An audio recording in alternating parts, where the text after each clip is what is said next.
All right. Thanks, Ashley. So new business. So I'm going to turn it over to JT. Roger is not present at this meeting, so JT is going to be subbing for him. So JT, if you want to introduce our newest directors, who we welcome to the meeting. Yeah, thanks, Mr. Chair. A quick moment to recognize that two new EDA directors have been seated. We have Matthew Lawless from the Scottsville District and Jeff Morrill from the Samuel Miller District. We had an opportunity to, as staff, to conduct an orientation. Myself, Deputy County Executive Doug Walker, Assistant County Attorney Richie Deloria, and Megan Gray and I were able to go through some of the highlights of Project Enable. It's never enough time. There's just a lot of stuff, a lot of information to cover, but I think we had a really great discussion, and we're excited that they're bringing their strengths to the authority. And Mr. Chair, I don't know if you'd like to give them a moment to say anything, but Sure. Please, everyone give our new directors a warm welcome. Can we take the screen down so we can see faces? Would that be? I'm sorry to interrupt, JT, but it's Absolutely. nicer. Thank you. Yeah. So welcome, Matt and Jeff. We appreciate you guys joining the board. We look forward to meeting you in person, probably at our next meeting.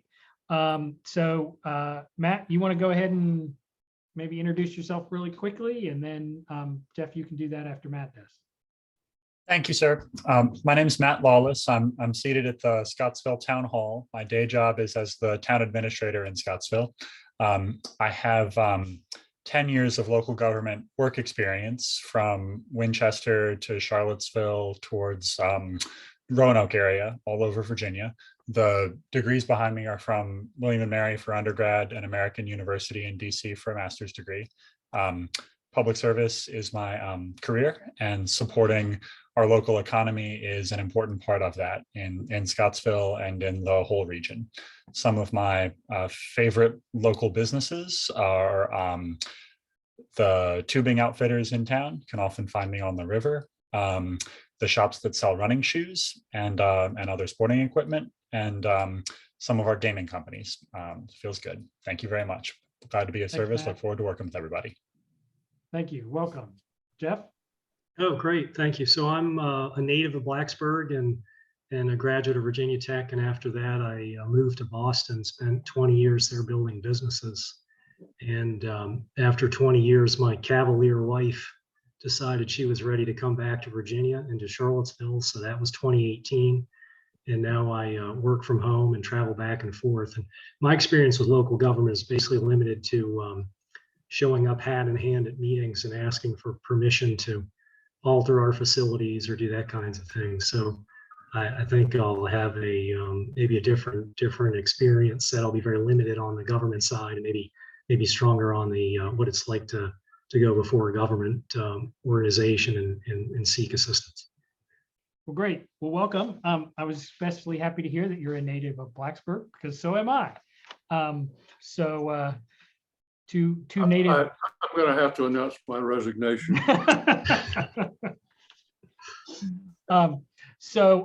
Welcome. We appreciate you guys joining us. We actually have a fair amount on the agenda today, so we'll keep going. JT, do you want to, I guess Dan is up first. Yes, I'll promote Dan Okay. up to So a do you panelist. wanna, sort of give some background on this, or is he we gonna just let him go? How? Yeah, just a quick note to say that the Board of Supervisors received an update on the Southwood community back in April, and the action before the EDA tonight is approving the payment for meeting certain milestones within the performance agreement. And so that's included in the meeting materials for the EDA this evening. The materials ahead of time are attachment 4A, and the resolution is attachment 4B. And I believe that our representative from Habitat does have a presentation or at least some words he'd like to share ahead of that consideration. So I will turn it over to Dan. Welcome, Dan. Thanks for joining us. Certainly. Thank you. Thank you, JT. Thank you, Don, for inviting me. I'll try to keep it really quick to give you a little bit of an update on where we are in terms of meeting the standard or the milestones as part of the performance agreement, and then just a very, very quick update on where we are on Southwood. So let me share my screen if I can. Can everybody see that? Yep. Yes. Great. So won't bore you with all the details, but especially for the new members of the authority board, welcome, by the way, Matt and Jeff. Our work at Southwood is part and parcel of our larger scale work to create mixed income neighborhoods and affordable home ownership in the region. We were a pioneer in this. We were the first habitat nationally to do it, and we were one of the first in the country to do mixed income neighborhoods. We've now done 10 mixed income neighborhoods in the area and built almost 300 habitat homes in those neighborhoods. Additionally, that work intersects with our work in helping the most vulnerable residents of Albemarle County. And that's folks who live in trailers who don't own the land underneath their trailer. There are 20 million people in the United States who live in trailers but don't have a right to their land underneath them. And every day they are evicted somewhere in this country. And that is happening it's happening certainly here in Albemarle County as well. In 2004, we found a group of families in the Belmont-Carlton area who had found that their land had gotten sold out from underneath them, and they were given a couple of months to move. There's nowhere for them to go. So we stepped in and bought the contract from the developer and worked with residents to create a vision. And Sunrise today is a neighborhood of front porches and back porches and open space for the community to use. To our knowledge, it's the nation's first mobile home transformation without resident displacement. And that sort of set us up for Southwood. In 2007, the residents of Southwood came to the owner of the park and asked her, Jenny Sue Minor, who was going to sell the park on the open market. It's at that point, it was about 100 acres in the growth area of the county. Asked her if she would consider selling it to Habitat, and she did. So we purchased it in 2007. It was a mess, to be honest with you. There were fires, trailers catching on fire, sewage bubbling up out of into people's trailers through their commodes. And it's large. It's on an enormous scale. Right now, we were able to, with the help of the county, we're able to append a 32-acre parcel adjacent to the mobile home park, but it's large. And we have gone about doing our work at Southwood the way we did at Sunrise. We promised non-displacement to all the residents who were there. So in response and in partnership, the County Board of Supervisors passed a resolution in 2016 endorsing a collaborative relationship between the county and Habitat, and then followed that up. In that resolution, it talked about high quality affordable housing, employment opportunities, increased tax base, and reduction in demand for county services as a rationale and a reason for the partnership. The county generously followed that up in 2019 with a performance agreement, which is why we're here today. It overall is about $3.2 million of funding, 1.8 coming from the general fund, 1.4 coming through a TIF or a tax rebate. Our deliverables in the first phase, this is not for all of Southwood, it's just the phase that's currently under construction, are 75 affordable homes. And our milestones are multiple. We had to meet milestones in terms of submitting for building permits, getting a low-income housing tax credit apartment under contract, and importantly for today, meet some fundraising milestones. So we had to, I believe, raise 95% of the cost to build. This is just the bricks and sticks of the homes in that first phase, and we've exceeded that. We're at about $22 million. We completed a $15 million capital campaign. Additionally, we're overperforming that performance agreement by quite a bit in that first phase. Per the performance agreement, we promised 75 affordable homes. In the first phase alone, we're building 207 affordable homes. We've been working really hard. More importantly, the residents have been working really hard side by side with us. In 2019, they moved forward form-based code for the area of land that's adjacent to the trailer park, with the idea being that we can develop there first, move people from their mobile homes into there, and then move through the site. The form-based code was important because the residents come together as cohorts in their individual villages, and they literally design the villages. And so this is what's under construction right now. This is the first village, and it's beautiful. The residents just knocked it out of the park. It's surrounding a central park with a soccer field. Don, I know you will appreciate that. There's places for seniors, habitat homes next to market rate homes. It's going well. Importantly, too, one of the things that's included in there that I thought you all would be interested in is that we are piloting with the county a new definition in the zoning code that's a flex unit that can be used as an affordable rental, but it can also be used for people to continue to run businesses like they're operating businesses right now, but unsustainably out of their trailers. And in addition, there is a neighborhood commercial center as part of the first phase with about 10,000 square feet of commercial in it, although thus far that is not leased up except for a couple thousand square feet as a early childhood education center. What's important is that as village by village, the residents will come together and design their own neighborhood. And we're rolling. Our first 2 homes at Southwood, if you haven't been out there, are 95% complete. We have panelized the first 2 accessory dwelling unit structures. So again, in this deal, we'll sell the home and the flex unit to a Habitat family, include that in their mortgage payment, and then they can run their business or house extended family or boarders in the apartment. We've got about $12 million invested already in site work in the first phase. And we've done about $2 million worth of environmental remediation. The good news is that the area that we're developing is pristine. We've been working closely with the county inspectors and the DEQ. And so that area has been restored and we're building on top of that. We're currently in the middle of zoning, hopefully at the final stages of rezoning the rest of the trailer park, which is the actual trailer park itself. We're in front of the Board of Supervisors on September 21st. It's going to be a little bit more, it's a little bit more challenging from here on in, but we've got a plan for that where basically what we'll do is we'll develop an area, move people from their trailers into that area in a new mixed income village, and then we'll do it village by village until we're through the project. We'll probably be building in Southwood till about 2035. As part of phase 2, we're planning a business incubation center in a little bit neighborhood downtown. Some of the uses we're trying to attract are a shared commercial kitchen, a business incubation center, a cafe, early childhood education center, and a host and potentially some other non-residential uses such as a credit union.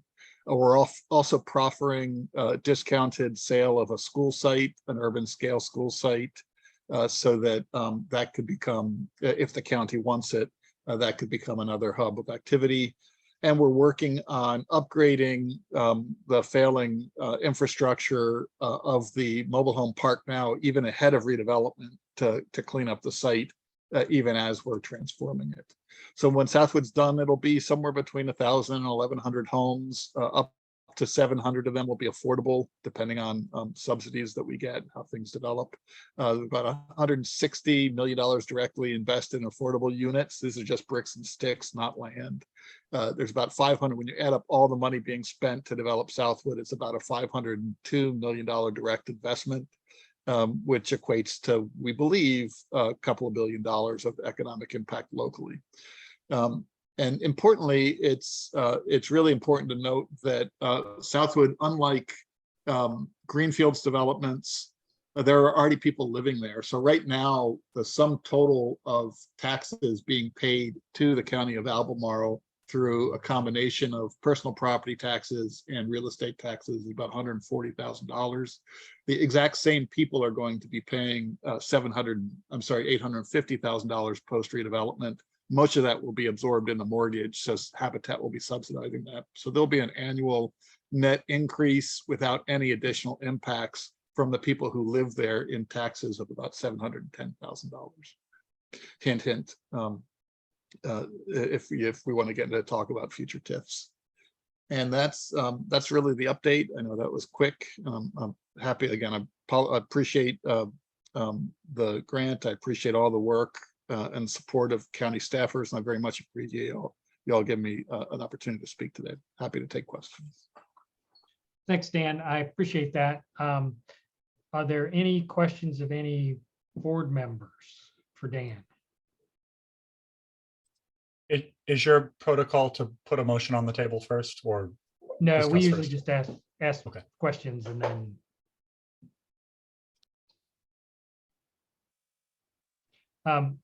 Anything from the county executive's office about this that they want to add to it?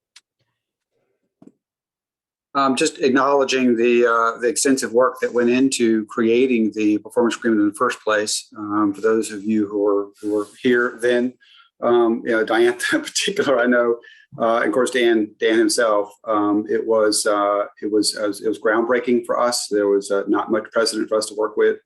It did require not only heavy negotiation between Habitat for Humanity and the county, but also involving the EDA, because we had not didn't have much experience using the EDA as a mechanism by which then that we could actually accomplish the performance agreement using the synthetic tax increment financing. So we talk about it now as a success when we talk to the EDA about using that mechanism for other types of projects. And we have, and you have, the EDA has been very supportive. I think that through this, the EDA and the Board of Supervisors have gained a lot of confidence in how effective that this can be as a tool to help build a good community. But Dan will be the first to say that, okay, we talk about being successful, but he's still right in the middle of it. So it's also real to acknowledge that there aren't many examples we can kind of point to and say, oh yeah, that's exactly where it has worked. Maybe Willow Tree, Willow Mills, but even that was a little bit different. So this is still a work in progress. It is absolutely working. And it's just worth calling that out to the directors since this has had such a kind of a long on-ramp or off-ramp, on-ramp. I'm not sure which way we're going, Dan, but we're certainly moving down the road with it, but it is successful. So I did want to kind of just acknowledge the perseverance on the part of Habitat and the part of the board and the part of the EDA and helping this be a successful model for this development and for the future. Thank you. Thanks, Doug. Diantha? Yes, thank you. And let me lower my hand so I don't forget. Dan, would you explain a little bit or just talk a little bit about the school site and the offer to the school system? I know certainly the school in that area is pretty much very overcrowded. And I'm sure there are lots of children that'll be coming out of this development. I'm just interested in the school piece, where we are right now. Certainly, thanks for the question. It's complicated. It's a very complicated back and forth we're having with the county, because we do want to offer a school site. There are a number of real positives, and then there are a number of potential hurdles. First, on the positive side is that we do believe that a school site will fit nicely in Southwood. Education is really important to the residents, and it's absolutely needed in the county, as your own data shows you. Somewhere in the southern district or southern neighborhoods. Here are some of the headwinds, is that we don't have a 20-acre site to produce, because if we did that, there simply wouldn't be enough, there wouldn't be space to put Southwood residents and to create enough market rate units to cross subsidize the affordable part. And so we're asking the school system to take a little bit of a leap of faith and do something a little different, which is to think about urban scale school in the growth area. So we're proffering a 7-acre parcel rather than like a 20-acre parcel. We also have worked with a designer and designed a 2.5 level school that fits on site, inclusive of the surrounding play areas and stuff like that, the amenities. The other piece that's a little bit hard is that unlike most proffers, we are not offering to give it away. We just simply can't. In the $500 million cost of Southwood, by far the largest contribution filling up the bucket is market rate lot sales. And so if we were to give that away, we would lose tens of millions of dollars of lot sales, which cross subsidize the affordable. What we have done is proportionally offered a discount if the school would like to purchase it, so that they can purchase it. We'd get an appraisal, establish the fair market value, and then give a proportionate discount off that. We also have changed our proffer from the Planning Commission meeting such that we will produce a pad-ready site. We'll do all of the development work pro bono, free of charge, just materials only, materials and sub-labor only. So whether the county will accept it or not, that's our offer. I don't know whether the county will accept it or not because it's a little bit unusual. And then I guess should this be accepted as a proffer, then the county will have some decision to make. I guess whether you want to start in the northern area, the southern area, whether you want the Southwood neighborhood for a school or not. Doug, I don't know if I explained that. Well, just for clarification, it's actually the Albemarle County Public Schools. Yeah, I'm sorry. Just so everybody knows, it's their decision. Yeah.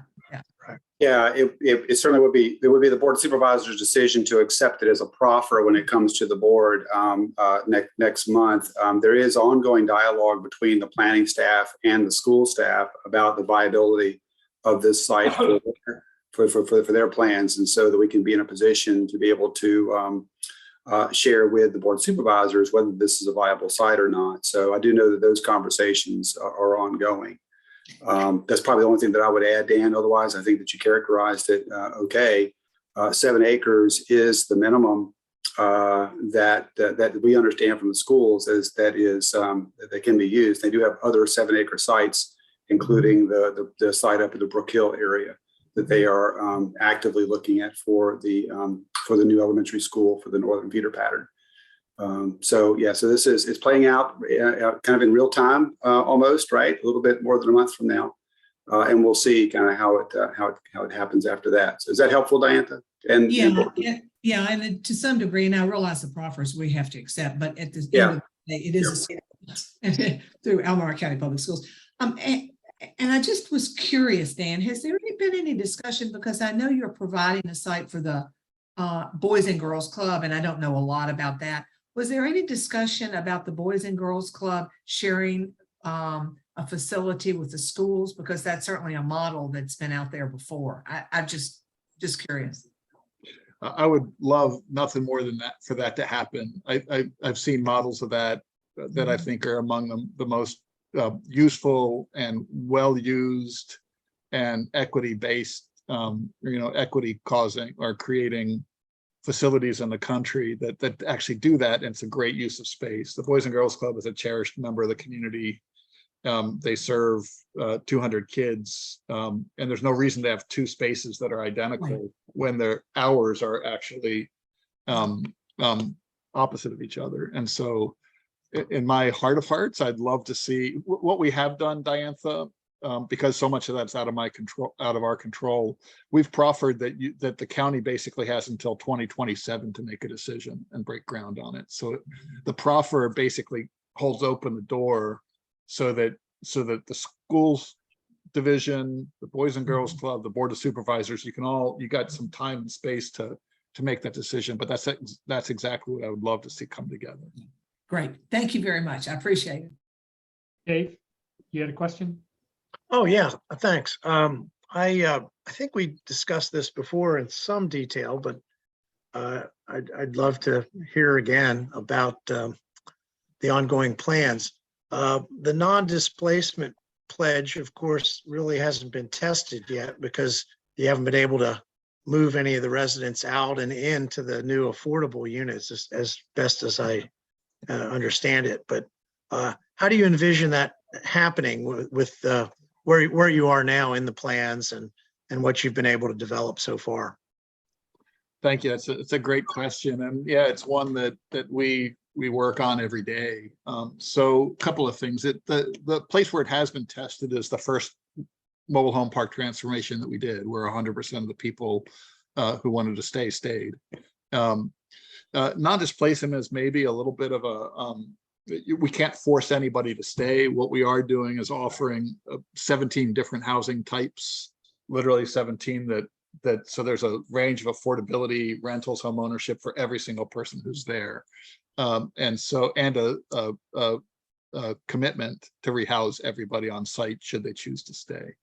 But we can't force people to stay. Thus far, it's playing out pretty well. We have the first village has 49 homes, and all 49 homes are called for. And this wasn't a question of us saying, okay, you have to choose or go. We just said, hey, who wants to do it? And so we were sort of waiting to see whether there actually was going to be the enthusiasm. And thus far, there's 100%. Basically, everything that we're building in the next year, everything that we've got in for building permits has been selected by a family at Southwood. So thus far, the returns are really good. And have Dan, any of what's the those, other? Oh, go ahead, Dave. I'm sorry, have any of those, I assume those families are still in place, the ones that have made the move? They are, we don't have any certificate. We have just 2 homes. Our first 2 homes are nearing completion, but we don't have COs for those yet. But we'll have a family moving in soon. Okay. Thank you. And I'm just curious about the hurdle. Besides wanting to stay, what's the other hurdle that the families need to go over? Is it a financial one that predominantly plays an issue for these individuals if they don't end up staying?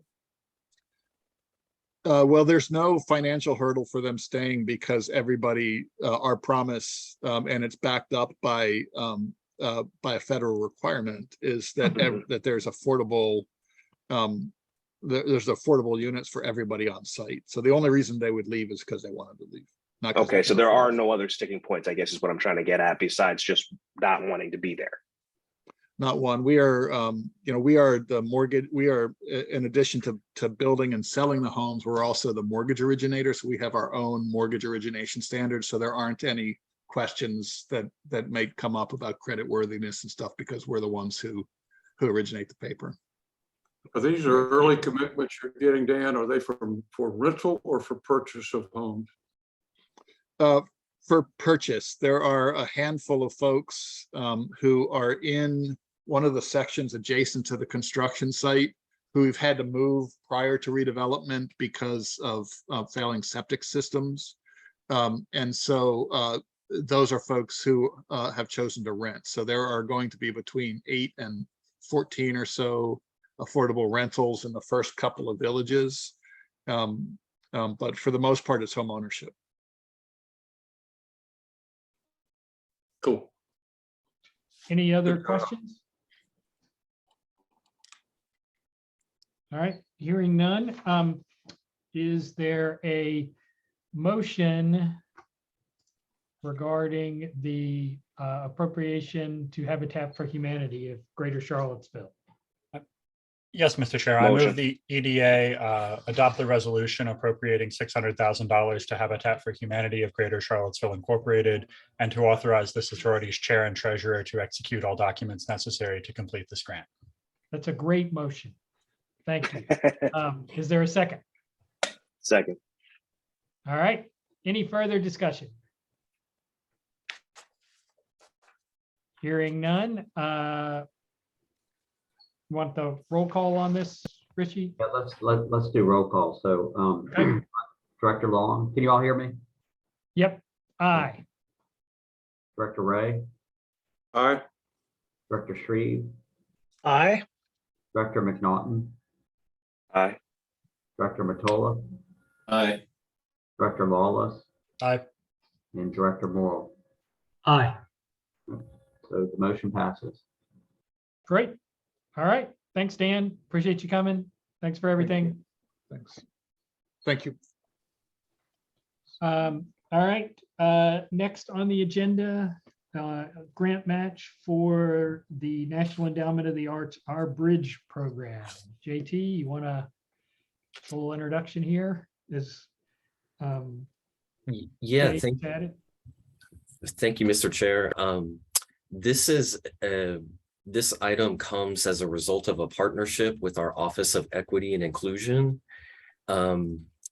Before the first director of that office, Siri Russell, left for a job with the UVA, she connected us with this opportunity, this grant match opportunity for a National Endowment of the Arts grant that would result in furthering some of economic development's interests in placemaking activity along the Broadway Street corridor. And so I'd like to welcome the executive director of the bridge, Jay Simple, to share more about that. Welcome, Jay. Thanks for joining us. We look forward to hearing about it. Thank you all. Thank you for giving me some time, and also thank you for giving us the opportunity to be supported in the endeavors that we are trying to go about with these creative, I think a very creative, impactful project that is being headed by a artist, Marisa Williamson, who comes out of, she's moving from the East Coast, Philadelphia, but is teaching at UVA right now. And, you know, the idea of the project, which is titled Unsettling Grounds, is a project that uses some experimental methods to try and create monuments and create works for and by Black, Indigenous, and low-income artists, and trying to find ways of supporting them in their artistic endeavors. And so the project is really about trying to imagine what is a monument and where do these monuments live in our landscape, both seen and unseen. And to do so by investigating history that's very central to Charlottesville and Albemarle County, right? And to do so, we are imagining that this project will use augmented reality, right? So folks will be able to walk around an area and, right, it looks normal, and then you pull up your phone and you'll see this new artwork that has been created by an artist that imagines and shows something that wasn't seen there on the surface, right? But shows something about the history, about a narrative that engages about, you know, unsettling and reimagining what a monument can be and showing it to the public. This idea has been done by Marisa Williamson and another project as well in Philadelphia called Sweet Chariot, using augmented reality. And you could go on a walking tour of different murals in Philadelphia, and you'd put up your phone and it would show this whole new sort of engagement that you could go into and really explore aspects of history that maybe you didn't hear about before. And so I think that's a really important aspect of the project, but I think also really ingrained in it is this idea of supporting artists and making sure that that support doesn't just end with this project, but it's sustainable. And so the bridge has partnered with Marisa to really begin thinking about what that will be. And so we want to begin to use this program and the 8 artists that we will be commissioning to make these works as only a starting point of a prolonged, right, and sustainable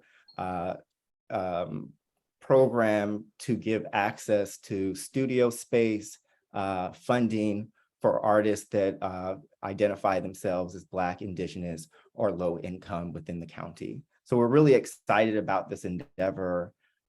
We just have launched the first, you know, the open call, which is up online. It's unsettlinggrounds.com, where you can see everything about the project. You can get an idea of what the heck augmented reality is if you're only used to normal reality. And then you can also, right, share the open call with anyone that you know that may be interested, that, you know, doesn't matter what kind of artwork they do. It's really nice because the project is really just asking artists to come forth with a creation. And then we've partnered with Dream Syndicate, which is a developer that will create these sort of augmented reality platform. And so there's this kind of nice back and forth conversation happening with the arts, with technology, that I think is really exciting, and that the bridge is really looking forward to partnering with Marisa and having more conversations about how to make that a sustainable conversation and outlet for artists past this project. Yeah, so if you have Okay. any questions. Yeah, so one question, so the technology part of it, is that already in place? Like it sort of exists that, and what the grant funding is the part you just mentioned, developing the art and making it virtual and putting it in. Is that what the funding's for?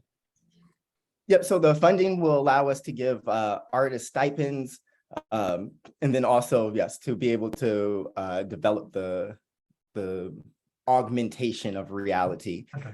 Then also, there's a desire to have some like exhibitions, and like, right, the augmented thing sort of has to live somewhere. And so Right. there's even conversations with William Mills and using that space as like a place that can get activated. And so like that may require like a mural or like something to get put up within the space that people know to like put up the camera. So those type of things are just the big sort of things that Gotcha. require funding for us. Yeah.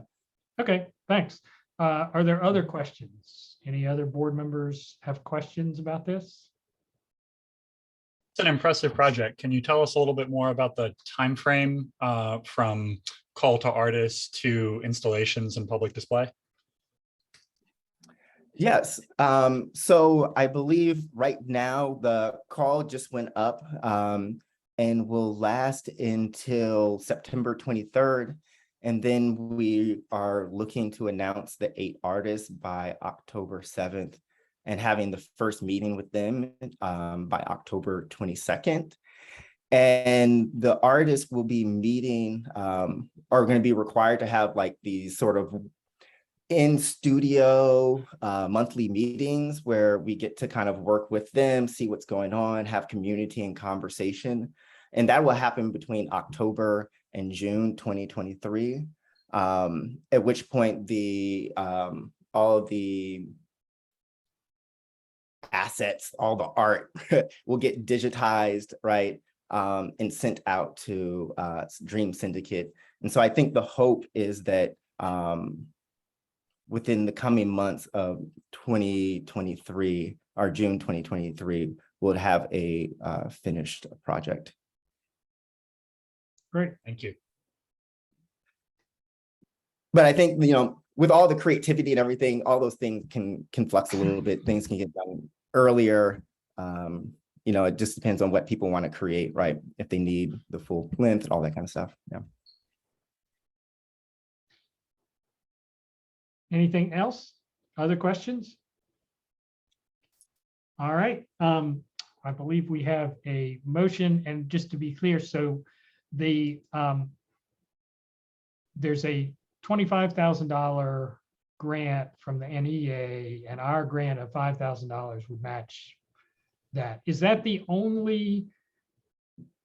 grant the only grant necessary to trigger the NEA grant, or are there others that are necessary?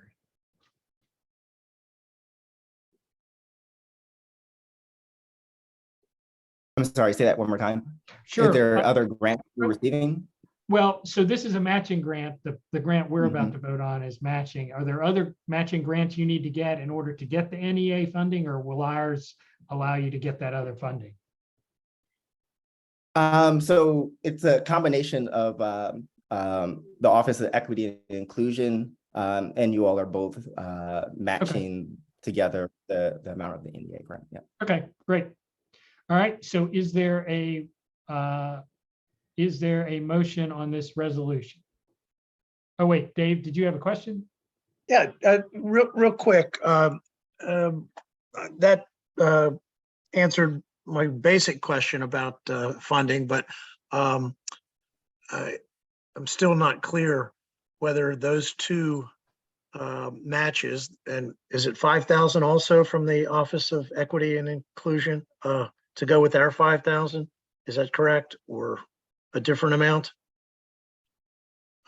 So the county, or the Office of Equity and Inclusion is giving us a match of 25,000. And so that, along with you all's amount plus the NEA, funds the majority of everything, plus with some private donations. I see. And so our 5,000, it sounds like it may not have anything to do with a required match, but it helps you round out your budget for this. Is that the goal, or is it part of a required match? I believe it is to help us round out our budget, but I'll just total honesty, I come into this position right after many of these sort of conversations have been had. So I come in just slightly late to the conversation. Literally, I've been in this job for 5 weeks. So I would say that I believe that it's helping us round out the rest of our budget, but I can check in with Marisa if that's a point that you all would like to be clarified. Any of the staff? No, Richie, do you know? I can't tell if I raised my hand, but I think I did. You did raise your hand. I'll lower my hand now. So in drafting the resolution, I did ask for supporting documents, and back in, it looked like about a year ago, there was a request for the county and particularly the Economic Development Office to indicate its support for providing $5,000 in matching funds to the National Endowment for the Arts grant. So based on that, we're operating from the position that the $5,000 is required to match the NEA grant. Okay. I do not have the application, so I can't confirm it from that point, but there was paperwork sent from the county for that purpose. So I believe it is a match for the NEA. Okay. I've also seen previous projects similar to this one, working with the bridge, and welcome to the neighborhood, Mr. Simple. It was my pleasure to work with 2 previous directors at the bridge on public art projects off and on over the past 10 years. And I've been very impressed with the bridge's ability to deliver high quality public art, which continues to improve. And I'm seeing more and more innovation from them. And it tends to be a high turnover business as artists and their leaders move around and share their skills all over the country. And I'm impressed with the bridge's ability to keep momentum and continue to do better things. They've kept this institutional memory and kept these projects going through the staff turnover, which in small nonprofits can be hard to do. So I commend this project for the progress it's made. And I would just add to what Matt said, I have worked, Jay, with the bridge on several art projects as well, several mural projects and a hydrant project over the years, and have one coming up, I hope, at some point around transit. So I really appreciate all of your all's good work, and it's been a pleasure. And my community in the Jack Druid district is loving the art. Thank you. Yeah, of course. Thank you for the clarification also, Richard. I appreciate that. Anything else? All right, is there a motion?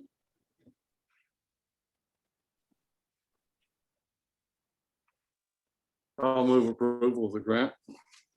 All right, is there a second? Second. All right.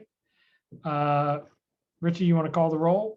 I do. I just want clarification that the motion that's being made is the one that is included on the resolution, because it's a conditional motion providing the grant based upon the county transferring the money from their economic opportunity fund. Yeah, I mean, you're moving for approval of the resolution that's in the package, correct, George? I'm sorry, say again. Your motion is to approve the resolution that was included in the package. That's correct. And I missed, was there a second? Yes, Yes. I'll second that. Yeah. All right. Director Long, Aye. Director Ray, Aye. Director Shreve, Aye. Director Lawless, Yes.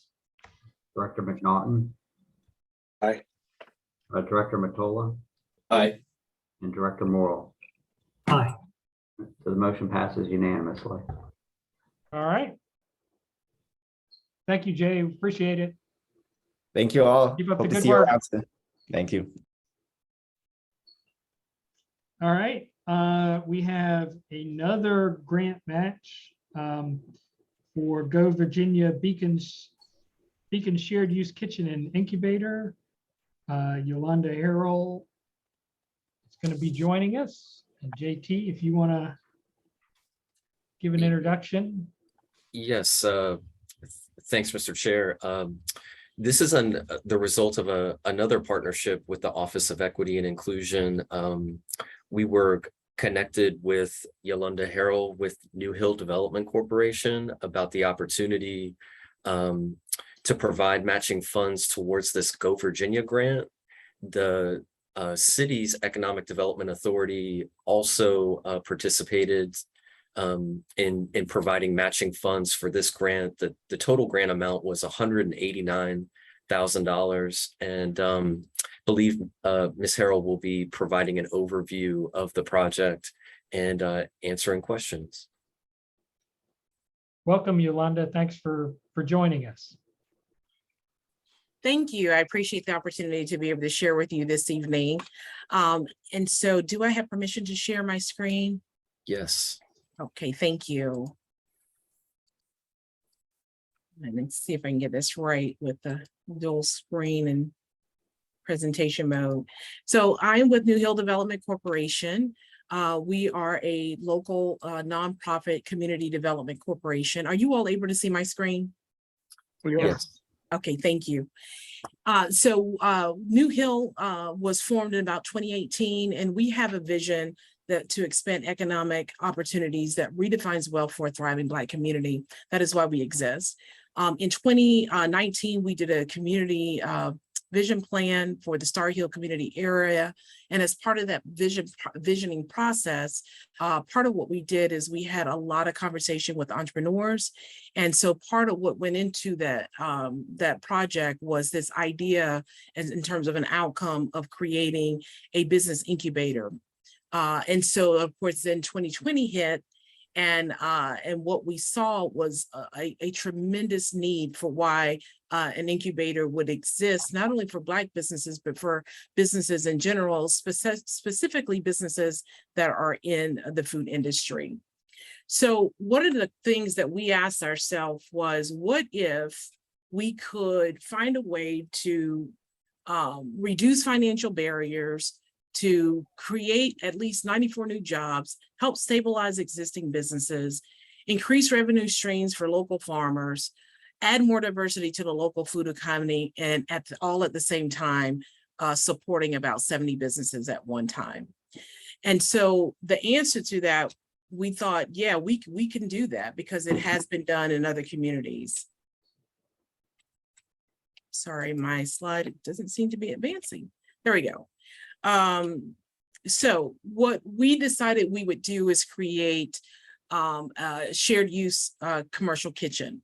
It's a concept that is growing across our country. There is a small one that exists here at Trinity Episcopal Church, now one that I have personally used. But what we did is during the time of the pandemic, when we had opportunity to kind of focus on what was going to be our next steps, we did some investigation with other incubators around the country to see what they were doing. And we talked with one in our local region, as well as a nonprofit that was out of our region, to get a better understanding of how they worked and what they did and their ability to support so many businesses at one time. But the main thing that you want to understand about a shared use commercial kitchen is that it's a fully equipped facility that helps to support the startups of new businesses. It helps to remove restrictive financial barriers. It helps to reduce the risk of failure as a result of startup, especially when you live in a community like ours that can tend to have very expensive storefronts, whereas there in other communities where you have a lot more urban sprawl, you may tend to have lower price points for storefronts. And then of course, it allows for us to be able to increase the amount of specialty foods that exist as well. Some common types of businesses that you would see supported in this type of facility would be like catering businesses, food trucks, existing restaurants, bakeries, meal prep businesses, or any business that or anyone that is wanting to develop a value-added product, because that is what we're seeking to offer. Some things that some features that are important to know about this type of facility is that it will have multiple workstations. That's how it's able to support so many businesses at once. The plan that we've drafted would have a total of 16 workstations. The facility is available for access 24/7. And 4 of those workstations are in isolation rooms, which helps individuals that are doing some type of product like a gluten-free product or something that they want to ensure that it's, it remains nut-free, or if there is some type of religious need for it, like halal or something like that, that would allow for them to be able to cook that in an isolated area to ensure no contamination.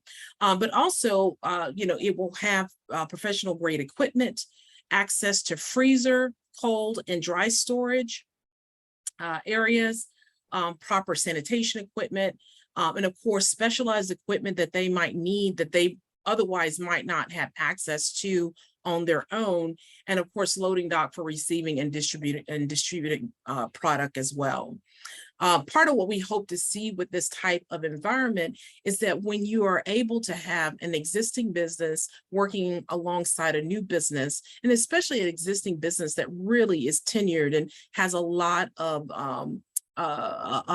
of industry knowledge, we're hoping to see that this creates a lot more innovation that will happen throughout the community. So Beacon's Kitchen, we're going to be we're building a fully equipped shared use commercial kitchen and incubator for rent on an hourly basis or a monthly membership. You can think of it like a WeWork or a gym membership where everything that you need is there. You show up and you do what you got to do, and then you leave and you just pay your fee to participate. How does this benefit the county? Essentially, it lowers the barrier to entry for new entrepreneurs, which of course promotes the ability to stand up more diverse businesses throughout the region. It also helps, we have developed a food business training program that has already begun, but it will continue, and we will be able to incubate businesses, especially Black-owned businesses that are new, so that they can be more sustainable and that they can eventually move out into brick and mortar locations. And they're actually ready for that once they leave the incubation space. Existing businesses that are currently in the county can utilize facility to drive and promote various revenue streams such as catering, wholesaling, or even adding value-added products, which some businesses already have that, but now we're bringing them a way to do it locally instead of having to drive out of the area or to work with an organization out of the area to be able to have those products. And of course, local small farmers can store and process food to be sold out of the kitchen as well, because we will again have the storage spaces of not only dry storage, but the cold and the frozen storage spaces as well. And of course, this is also going to have a significant economic impact on the area, on the local economy through construction, job creation, and of course, taxable revenues. And our goal is to help promote the increase of higher paying jobs as a result of this. I shared with, I'm not sure if you all received it, but I did share with Roger a report that we had done by the Weldon Cooper Center as to what the local economic impact would be for this project. And it definitely shows a significant impact. And so hopefully you had a chance to review that. In terms of the grant itself, we applied for the Region 9 Go Virginia grant, which we were awarded the grant. The grant award itself was a total of $189,000. This particular grant, as I'm sure you're familiar with, does require that we do work with at least 2 localities as a part of getting the grant. Which we did partner with the city and of course with the county, excuse me, of Albemarle. Although we are partnered with the university as well, because this is state funds and they are state funds, we're not allowed to count the work and efforts that they're doing to support us. So not only did they give us cash, but they're also giving us some project management support as well for our project. And just so you're aware that to date, we have a total of $800,000 committed to the project. So I wanted to try and keep that short, sweet, and simple for you. Hopefully I've answered your questions, but if not, I'm happy to answer more. Any questions for Yolanda? Thank you. That was a great presentation. Ms. Harrell, thank you. Thank you very much. I have thought about this concept before in the region, and I love to see it here as a reality.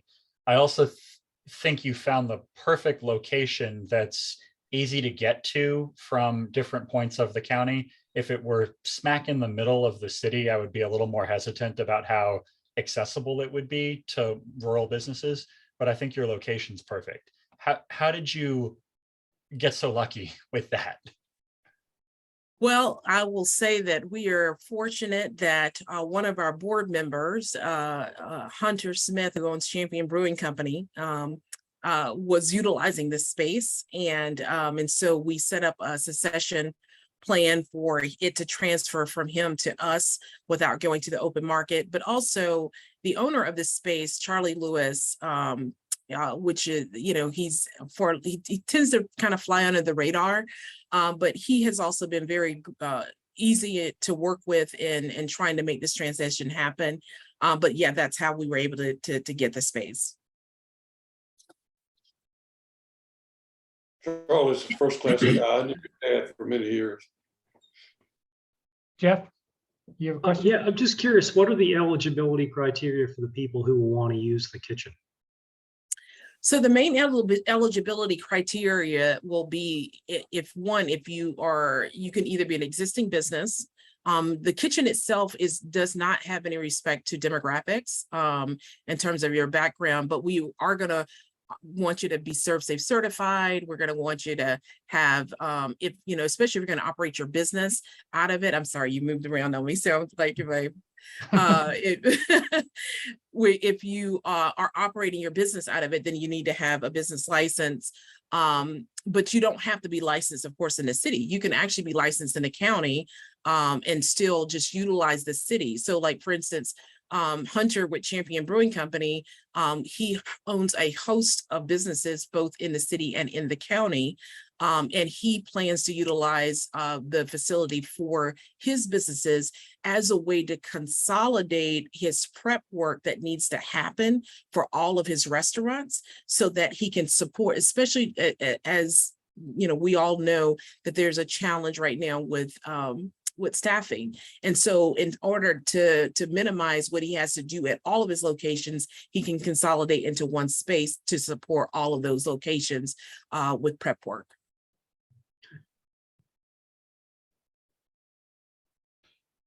I have a question, and that is, you talked a lot about the shared space. Can you talk a little bit about the incubator aspect of it, like the additional support that you're going to provide beyond what's just the equipment? Absolutely. And so we've actually started our food business boot camp. We started our first cohort of that in April of this year. And what that does, so we work in conjunction with, we're not trying to reinvent the wheel here. We have CIC, which is a great organization that does that entry-level training for new entrepreneurs. And there's other programs out there. SBDC also has a program. And of course, you know, there's individuals that have gone through, you know, universities that have given them training in entrepreneurship. But what we found is that there weren't many folks that were coming to the table ready to start a food business that actually had training in how to run a food business. And so we partner with Culinary Concepts AB, which is a team of chefs. And so we put together a curriculum. We wrote that together. And we put together a program that not only allows for individuals to learn about the operations of a food business and what does that mean, but also we have it's a 6-week boot camp program. And so we meet 2 nights a week. First night is all about business. Second night is all about cooking. Because what we're also doing is giving them time to spend with actual chefs that are seasoned that can give them pointers and tips and give them feedback on their food and their recipes. They can help with recipe development, help with understanding food costs, those sorts of things that are very critical for individuals that are starting a new business. Because what we found is that during our research is that most of the folks that had started businesses, especially Black-owned businesses, were individuals who had never worked in a commercial setting, but they had a dream and they had a vision and they wanted to get started in a business. With this, what we're seeking to do is help them get started in a way that doesn't risk their financial future, gives them an opportunity to get started. The other things that we're going to be supporting them with is marketing and bookkeeping, because as we were seeking to support entrepreneurs during the pandemic, especially with helping them get PPP and EIDL loans, so many weren't able to take advantage of those things simply because they didn't have their financials in order, didn't have their books properly set. And then for those that needed to shift and to really pivot what they were doing during the pandemic, they didn't have the necessary marketing to be able to do that. And so what we don't want to do is we don't want to continue to tell people what they need to do in order to be a successful business, but we really want to help them get that off the ground and support them by giving them the actual resources so that they can execute and we can help them execute. That's great. Those are all good things. I do know from having represented restaurants over the years that the ability to make good decisions about, the recipes you're doing in terms of the cost. And I mean, you can be a great chef, but if you're spending crazy amounts of money in producing your food, it's hard to make money doing it. And that's a real key. So I'm glad to hear that y'all are working with them on that and the bookkeeping aspect of it, because it sounds like really good programs. Thank you. Anything else? Any other questions? Ms. Harrell, you mentioned that there was a safe food handling component as well. Is that part of that curriculum that you just went over, or is that some offered in a separate kind of a compartment? Yes, sir. That is offered in a separate kind of compartment, if you will. So we partner with Culinary Concepts on a number of things, and they are ServSafe certified trainers. So they have the ability to offer that additionally. Thus far, the folks that we worked with have been ServSafe certified already because they've gone through some other type of program and they understand. And we have been working with some that are existing businesses. And so they had to have it as a requirement to get their business license or to start working in their business. But for those, we do have a couple of folks for whom that is not. We are working with them to do the training online, and then we can proctor the test for them. So once you get this grant, where does that put you in terms of how much additional money do you need to raise to get going? So this grant helps us actually to get going. We are still raising funds because we still need to raise operating capital as well. We have just gotten our plans from Mike Stone King, who's the architect that's supporting us on this project. And we've gotten those over to the construction organization that we're seeking to work with to get a quote. So when we first started this, it was in the height of the pandemic. And so the numbers we got were mind-blowing. And so we were very, very hopeful that what we get back now is going to be a lot different, but also that we will be able to value engineer it. We've applied for a number of grants. We also have a grant outstanding right now with USDA that allows for us to do specific work with farmers as part of what we're doing, because we really want to make sure that we are purchasing the right type of equipment that's going to help with some of the needs that they may have, especially as it relates to the different crops. And so there's going to be a study that will be done around that. But we are also working with the local community foundation as well to secure some additional funding. So we are more than halfway there in terms of what we've raised thus far. And what we are seeking to do right now is we've gotten a schedule from a draw schedule from the construction company so that we know like when the most funds are going to be needed. And so we're working through that right now. Great. Any other questions? Okay, is there a motion on the resolution to provide matching grant support to Beacon's Kitchen?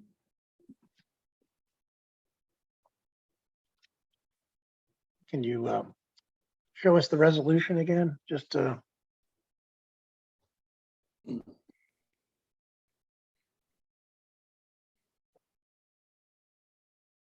That's not the actual resolution. Do you have the, Yes, I can pull up the full resolution here. is that what you're looking for, Dave? The full? yeah, full yes, resolution? exactly. Yeah. I've got the spinning wheel that my computer's so forgive me, it will take a moment for me to pull up that language. I think it's attachment 6B in the meeting materials. So I'm stuck in augmented reality right now. Okay. Let me ask just one question then. It sounds like a great project, and I think it has great promise as well. But it does appear to be in the you're still sort of in the fundraising stage, and it's somewhat speculative as a result. Do we have a clawback provision if they fall short and can't make it happen, or how would that work?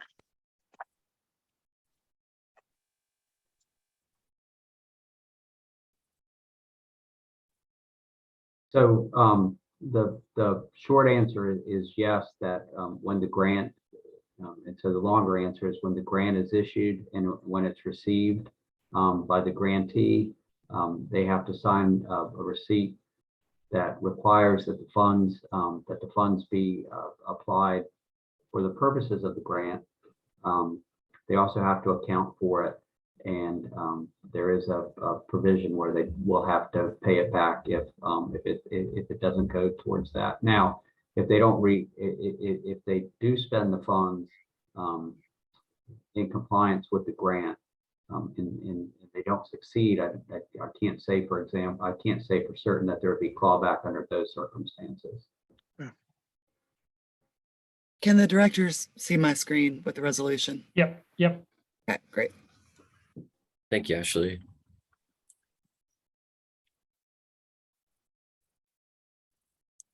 I'm All going to right. move approval of the resolution. Okay, is there a second? I'll second the motion. Okay, any further discussion on the motion? All right, then Richie, would you call the roll? Will, Director Long, Aye. Director Ray, Aye. Director Shreve, Aye. Director McNaughton. We didn't lose Steve, did we? We did. Director McNaughton had to leave. Okay, Director Matola, Aye. Director Lawless, Aye. and Director Morrell. Aye. great. All right, the resolution is approved. Thank you, Yolanda, for coming and presenting a great project for us. I look forward to hearing how it goes. Absolutely. Thank you. Thank you for your support. Thank you. Thanks. Okay, next on the agenda is the director's report. JT? Yes, and thanks, Mr. Chair. I hesitate to share my screen any further, so I'll just verbally report in Roger's absence, just a couple of quick highlights. I'm going to turn it over in just a moment to Richie to talk about next month's meeting, which we anticipate will be in person in room 241. Richie will talk about the remote participation policy. But before that, did want to share that there was a governor's announcement on July 29th for Potter's Craft Cider. They were the recipient of an APHID grant, which the county anticipates matching for $50,000. The grant will facilitate the expanded production. You'll recall the last APHID grant we did with Potter's Craft was for a tasting room on Route 29 South with the renovation and adaptive reuse of the historic structure at Neve Hall. This AFID grant is focused on expanding their production. The performance agreement will require that they triple production, purchasing 1.5 million apples over the next 3 years. They're committing to 8 new jobs and at least $900,000 in capital investment. Right now, there's not an event which we have done in the past with either the Secretary of Agriculture, and or the governor. That's not planned currently. The space is currently under construction, under heavy construction, and that may come at a later date, but wanted to make the authority aware that we anticipate bringing forward a performance agreement at the September meeting for the county's local match for this. So happy to answer any questions. JT, it says relocating and expanding. So are they, they'll be producing the cider exclusively at this spot simply because it gives them more room, and it'll be shifting the whole operation in a sense. Yeah. That's right. They currently lease space on a farm in Free Union, and this will allow them to come into the development area and you know, they're committing to tripling their production in the performance agreement. It may be more than that ultimately, but yeah, with the infrastructure of the development area, they'll be able to increase capacity quite a bit. And they'll cease operation in the Free Union spot that they're leasing. Yeah, that's right. Yeah. What's going to happen to the 29 South property? That will continue to be used as it's currently operating. The timing of the governor's announcement was enough of a push to get that site completed just before the pandemic really started. And the event space has enabled Potter's Craft to continue to grow their brand. And so their distribution has always been outside of the region, but it's expanding its reach beyond North Carolina and DC and Maryland, even further across the Mid-Atlantic. So the event space has really driven that growth, and it will continue to remain operating that way. Good. Thank you. Yeah.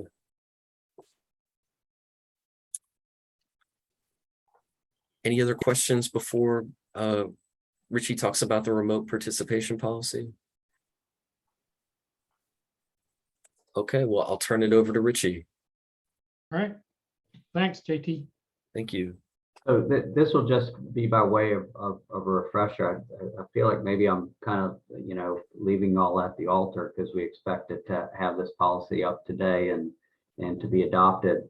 But what we couldn't foresee was delays from the FOIA Council. They just put their training online today, and I went through that. So that's going to prompt some changes to the policy.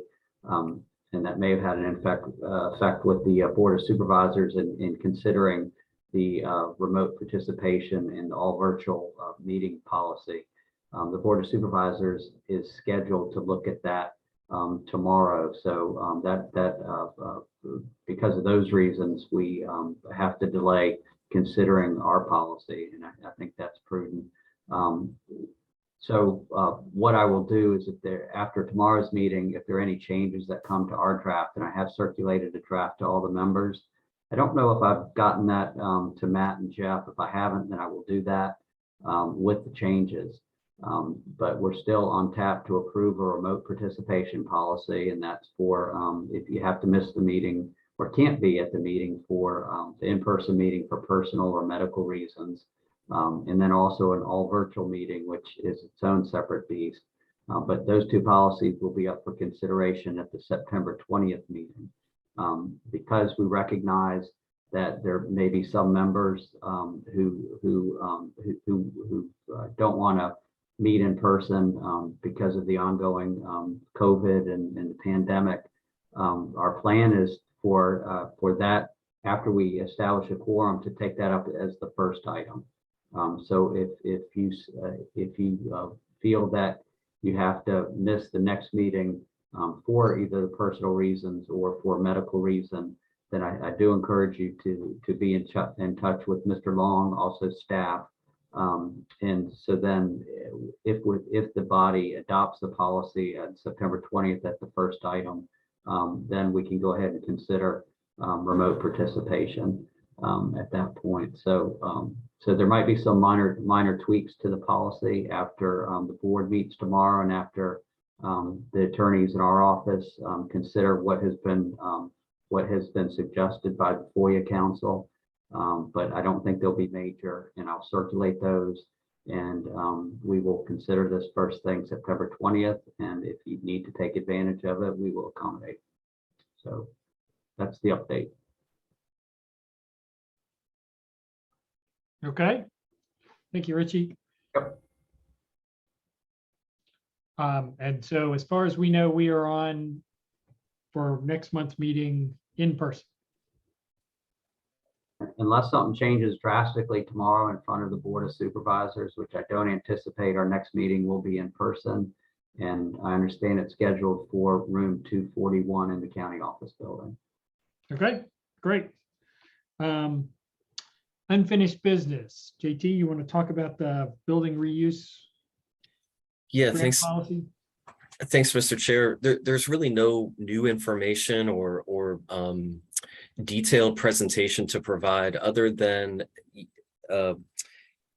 back in the early part of the summer, we identified some ambiguous language about whether or not the building reuse grant would be eligible within the limits of the town of Scottsville. And so to make that clarification on the front end before the policy was formally adopted, we went ahead and specifically called out that the grant would be available within the development areas or within the town of Scottsville. And that was approved by the EDA and approved by the Board of Supervisors at their meeting on July 20th. And so now we're just bringing it back one more time to adopt a resolution to formally approve the policy, and that will allow staff the direction to move forward with creating an application and to begin the process of soliciting applications. So included in the meeting materials for tonight is a resolution to formally approve the policy. And with that, I'll take any questions. All right, any questions? JT? All right, hearing no questions, is there a motion on the resolution approving the building reuse grant? I do appreciate the board's patience and accommodation on this matter, and I move the Economic Development Authority approve the building reuse policy by adopting this resolution, making note of the amendment. Thank you. Is there a second? I'll Second second by Mr. Shreve. All right, any further discussion? Hearing none. Richie, can you call the roll? And Director Long, Aye. Director Ray, Aye. Director Shreve, Aye. Director McNaughton is absent now. Director Matola, Aye. Director Lawless. Aye. And Director Morrell. Aye. So the policy is adopted. All right, thank you. Thanks, JT. JT, anything else you need to add or would like to add? No, just welcome again to our new EDA directors. And as Richie alluded to, the transition back to in-person will probably include a lot of communication from our office. So just appreciate everybody's attention to emails and communications coming from us as the September 20th meeting date approaches. We'll try to have everybody's questions answered and everything ready to go back to in person. Okay, great. Anybody else? Ashley, Megan, anything you guys want to add? We're good. From the county executive's office, anything? All right. That sounds good. All right, then we will be adjourned until September 20th. Thanks, everybody. Appreciate the Thanks, everyone. Good all night. right. Thank you all. Bye. Bye. Thanks. Bye.